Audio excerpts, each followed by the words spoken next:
Assalamualaikum semua. Jom kita ketahui sirah kelahiran Nabi Muhammad. Soalan pertama, bilakah Nabi Muhammad sallallahu alaihi wasallam dilahirkan? Saya tahu jawapannya. Nabi Muhammad sallallahu alaihi wasallam dilahirkan pada 12 Rabiul Awal tahun Gajah bersamaan 20 April 570 Masihi. Betul tak Ustazah? Betul. Bagus adik-adik. Soalan kedua, di manakah Nabi Muhammad sallallahu alaihi wasallam dilahirkan? Saya tahu Ustazah, saya boleh jawab.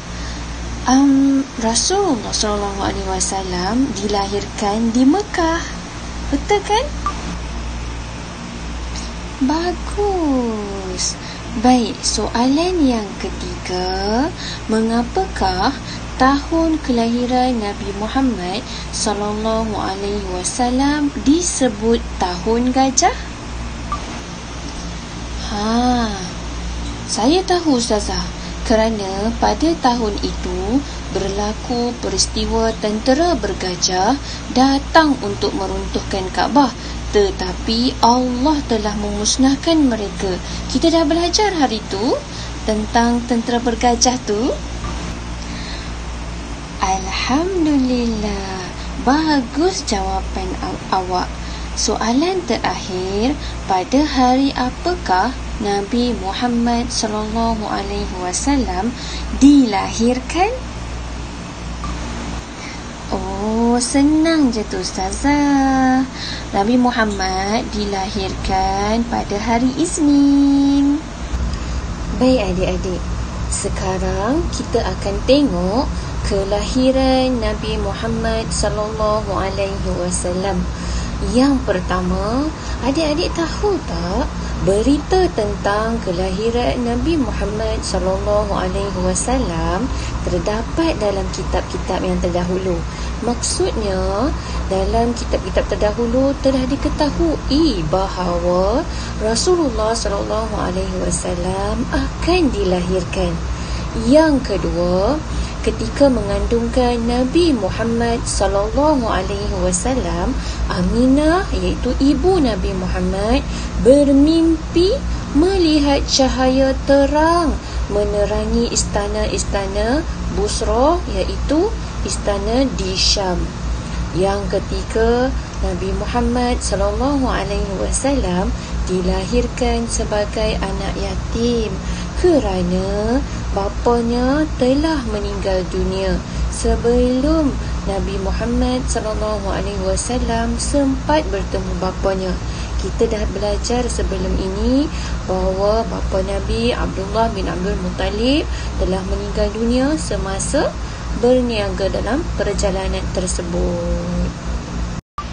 Baik adik-adik, apa lagi kisah daripada kelahiran Nabi Muhammad sallallahu alaihi wasallam yang perlu kita ketahui adalah yang keempat, Nabi Muhammad sallallahu alaihi wasallam dilahirkan daripada bangsa Arab Quraisy dan keturunan yang mulia. Keturunan yang mulia. Yang kelima, Abdul Muttalib sangat gembira dengan kelahiran Nabi Muhammad sallallahu alaihi wasallam dan membawa baginda ke Kaabah. Masya Allah, pada waktu tu Abdul Muttalib, siapa Abdul Muttalib ni adik-adik?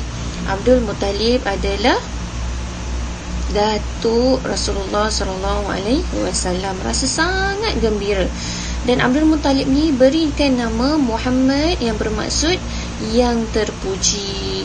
Dan nama Muhammad belum pernah digunakan oleh masyarakat Arab pada waktu itu. Masya Allah. Begitulah adik-adik kisah tentang kelahiran Nabi Muhammad SAW yang kita boleh ataupun pelajari hari ini.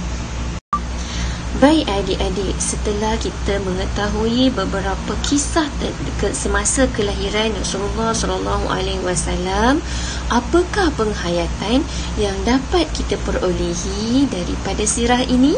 Jom kita tengok sama-sama. Yang pertama, kita perlu membantu dan menyayangi anak yatim. Adik-adik, ini adalah sunnah daripada Rasulullah SAW yang menyayangi dan mengasihani anak yatim dengan baik. Maksudnya kita menyantuni mereka dengan baik.